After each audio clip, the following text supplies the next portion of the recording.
ଏ କି କଥା ତମେ କହୁଛ? ବିରାଟ କଂଗ୍ରେସ ଦଳ ହିମାଳୟରୁ କନ୍ୟାକୁମାରୀ 140 ବର୍ଷର ଦଳ। ଏ ସେଠେଇ ଏ ବିଜୁ ପଟ୍ଟନାୟକ କରିଥିଲେ ଉତ୍କଳ କୁଆଡେ ଗଲା?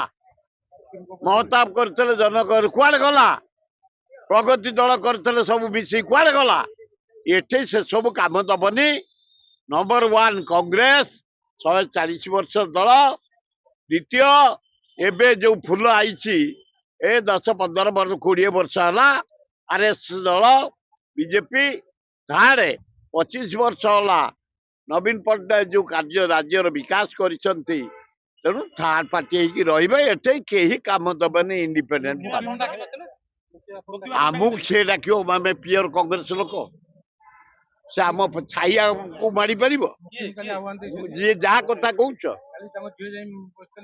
ବସନ୍ତୁ, ସେ କଥା ଏଆସିସ୍ ବୁଝିବ। ଆମେ କାହିଁ ସେଗୁଡାକ ଚର୍ଚ୍ଚା କରିବା? ତା ଝିଅଟେ ଭଲ ଝିଅଟେ, ଭଲ ଲୋକଟିଏ, ଭଲ ପାର୍ଲିଆମେଣ୍ଟାରିଆନ। ଆଉ ବାପା ଯୁଆଡେ ଯିବନି, ତା ବାପା ପାଇଁ ସେ ଏମଏଲଏ, ସେ ହେଇଯିବ। କଂଗ୍ରେସ ପାଇଁ ଏମଏଲଏ ହେଇଯିବ। ତେଣୁକରି ଖାତିର ନାହିଁ ମ, କିଏ କୁଆଡେ ଯାଅ। ଭକ୍ତ ଦାସ ଏତେ ସୁନ୍ଦର ଭାବେ ଅର୍ଗାନାଇଜ କରି ନଉଛନ୍ତି। ପଞ୍ଚାୟତ ଘେରଉ, ବ୍ଲକ ଘେରଉ, ସବ ଡିଭିଜନ ଘେରଉ, ଜିଲ୍ଲା ଘେରଉ, ରାଜ୍ୟ ଘେରଉ, ଲୋକଙ୍କୁ ଧରି ଭକ୍ତ ଦାସ ଘର ଘର ବୁଲୁଛୁ, ସାହି ସାହି ବୁଲୁଛୁ।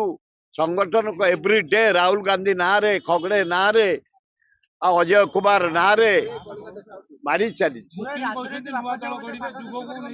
ଯାଆନ୍ତୁ, ହଁ ଯାଆନ୍ତୁ। କଂଗ୍ରେସ ଯୁବକ ଯିବେନି କୁଆଡେ, କଂଗ୍ରେସ ଛାତ୍ର ଯିବେନି କୁଆଡେ, କଂଗ୍ରେସ ମହିଳା କୁଆଡେ ଯିବେନି। ଆମେ କହିପାରିବୁନି। ସେ ତାଙ୍କର ଆରେ ତା ଝିଅ ହେଇଛି ତା ବାପା ପାଇଁ, ମୁକିମ ବାପା ପାଇଁ ତା ଝିଅ ଏମଏଲଏ ହେଇଛି। କଂଗ୍ରେସ ଦଳ ହାତ ପାଇଁ ଏମଏଲଏ ହେଇଛି। ତାଙ୍କ ବିଚାର, ଯାହା ସେ କରିବେ।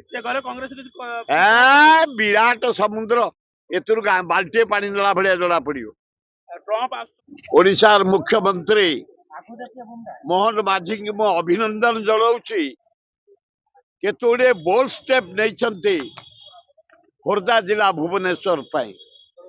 ନମ୍ବର 1, ଆମେ ବାରମ୍ବାର ଡିମାଣ୍ଡ କରିଛୁ ରାଜଭବନ ଠାରୁ ନନ୍ଦନକାନନ ଫ୍ଲାଇଓଭର କରିବା ପାଇଁ।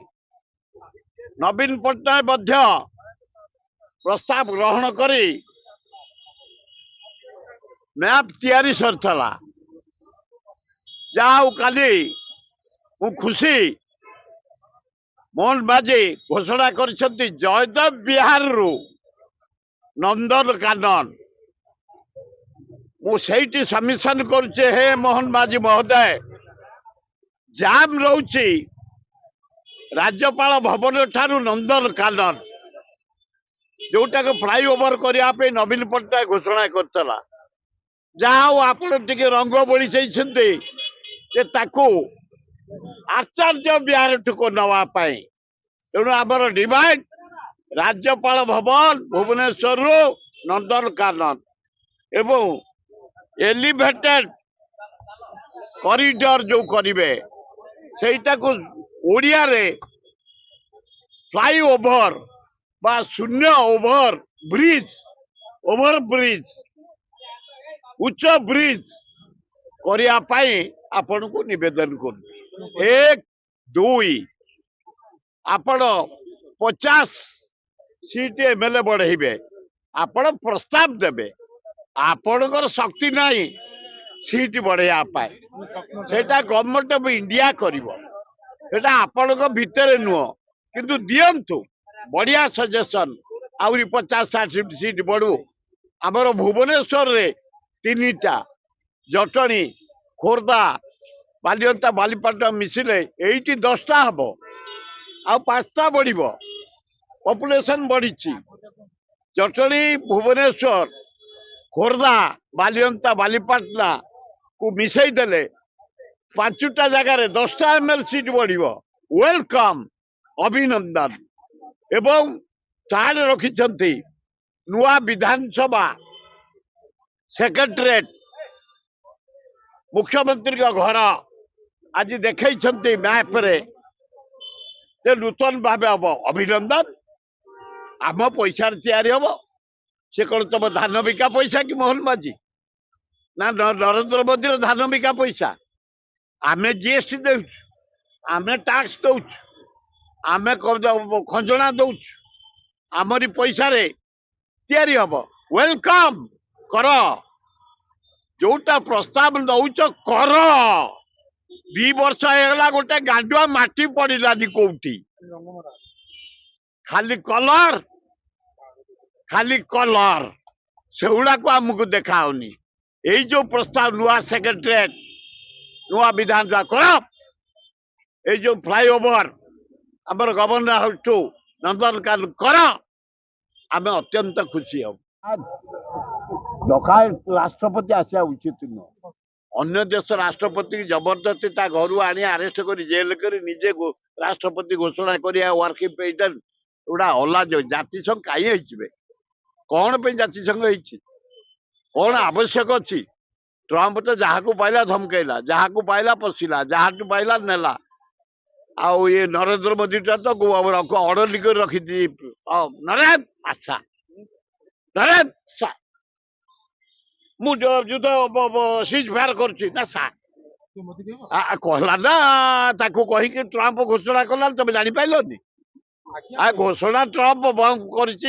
ଇଣ୍ଡିଆ ପାକିସ୍ତାନ ଯୁଦ୍ଧ ଡ୍ରପ୍ କରିଛି କିଏ? ଟ୍ରମ୍ପ। ଆକୁ କହିଲା ନରେନ୍ଦ୍ର ମୋଦି ଠିଆ ସାଇଡ୍, ମୁଁ ଯାଉଛି ଘୋଷଣା କରିବି। ଆମ ଆର୍ମି ଚିଫ୍ ସବୁ ଅନେଇଛନ୍ତି, ଇଏ କଣ ଟ୍ରମ୍ପ ଘୋଷଣା କଲାଣି Bharat ceasefire, Pakistan ceasefire. ଲଜ୍ଜା! ଏଇ ଦେଶଟାକୁ ମାନେ ବଦନାମ କରିଦେଲା। ବଢିବେ, ତଣ୍ଟି ତ ଚିପି ସାରିଲାଣି, ଆଉ ବଢିବ କଣ?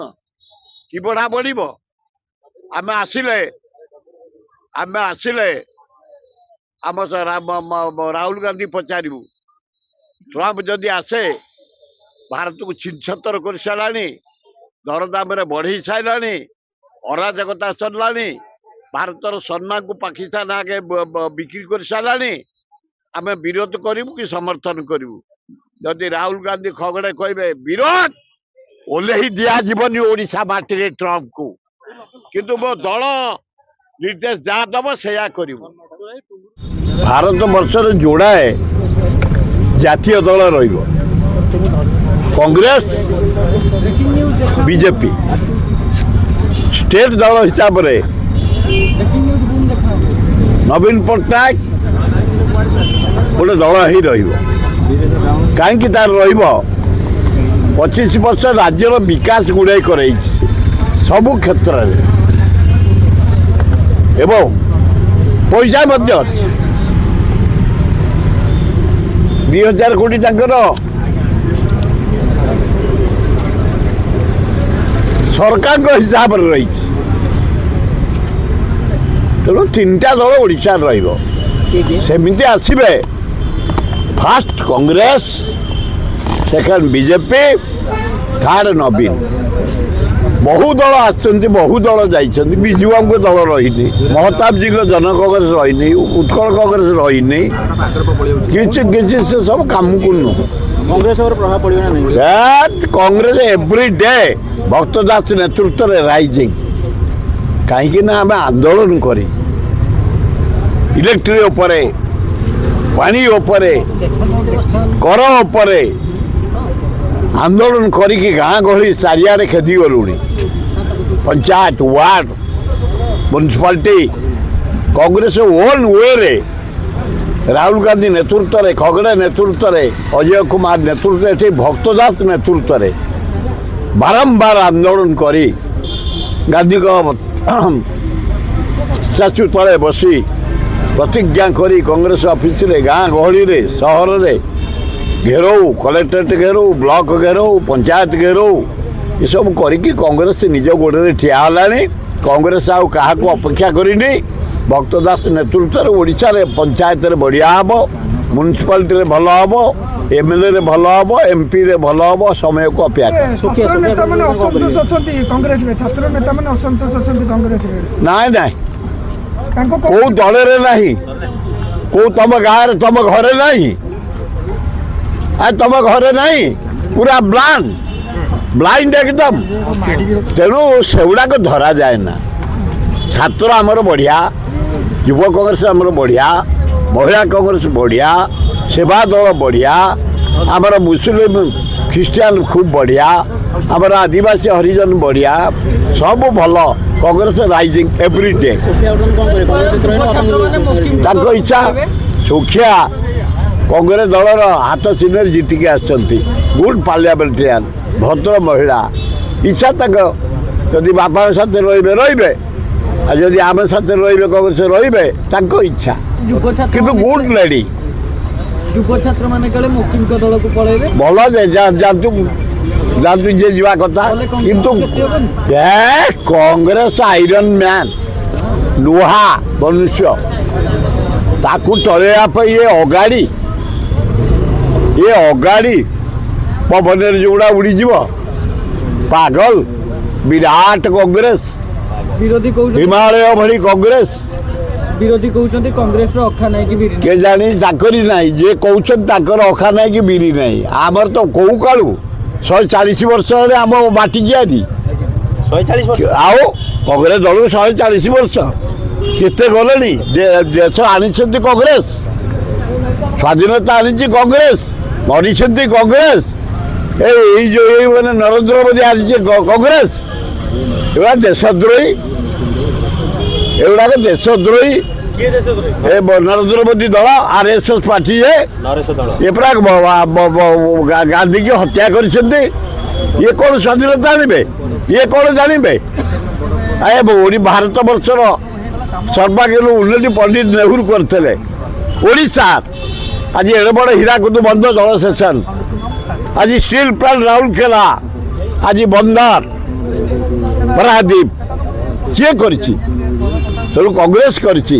କଂଗ୍ରେସ କମିଂ। ଆଜି ବିବେକାନନ୍ଦଙ୍କ ଜନ୍ମ, ନ୍ୟାସନାଲ ୟୁଥ୍ ଡେ। ହେ ଯୁବ ସମାଜ, ହେ ଝିଅ ସମାଜ, ମଦ ଛାଡ଼, ନିଶା ଛାଡ଼, ବ୍ରାଉନ୍ ସୁଗର ଛାଡ଼, ମଦ ଛାଡ଼, ମଦରୁ ଦୂରେଇ ରୁହ, ଆତ୍ମହତ୍ୟା କରନି। ଏଇ ଟୋକା ବୟସରେ, ଯୁବତୀ ବୟସରେ ନିଶା ଆଡ଼େ ଯାଅନି। ରାଜ୍ୟ ବିକାଶରେ, ଓଡ଼ିଶା ବିକାଶରେ, ଭାରତ ବିକାଶରେ ସମୟ ଦିଅ ଏବଂ ନିଜ ମୂଲ୍ୟବାନ ଯେଉଁ ପୈତୃକ ସମ୍ପତ୍ତି ଅଛି, ପନିପରିବା ଚାଷ କରି ନିଜେ ଖାଅ, ଓଡ଼ିଶାକୁ ବଞ୍ଚାଅ। କେତେ ଦିନ ଓଡ଼ିଶା ନିର୍ଭର କରିବା ଆଳୁ ଉପରେ ୱେଷ୍ଟବେଙ୍ଗଲ, କେତେ ଦିନ ଅଣ୍ଡା ବନ୍ଧ୍ର, କେତେ ଦିନ ମାଛ ଆନ୍ଧ୍ର, କେତେ ଦିନ ପିଆଜ ନାସିକ। ଆସ ନିଜେ ଚାଷ କରିବା, ନିଜେ ବଞ୍ଚିବା, ତାହେଲେ ଭଲ ହବ। ଦରକାର ନିଜ ଜମି ଯାଇ ଚାଷ କର, ବଞ୍ଚ। ନିଜ ଜମିରେ ଚାଷ କଲେ ଲଜ୍ଜା ଲାଗିବନି। ମୁଁ ନିଜେ କରୁଛି ଚାଷ। ନା ଧାନ ଜବରଦସ୍ତ ନେଲେଣି, ଧାନ ଦେବା ଆରମ୍ଭ ହେଇଗଲାଣି। ହଁ, ଗଣ୍ଡଗୋଳ କଲା ପରେ ସରକାର 80 କୋଟି ଟଙ୍କା ଦେଲା ପରେ ମିଲର ମାନେ ଧାନ କିଣା ଆରମ୍ଭ କରିଦେଲେଣି। ଆମ ଆଡ଼େ ଆରମ୍ଭ ହେଇଗଲାଣି, ଖୋର୍ଦ୍ଧା ଜିଲ୍ଲାରେ ଆରମ୍ଭ ହେଇଗଲାଣି। ଭଲ ହଉ।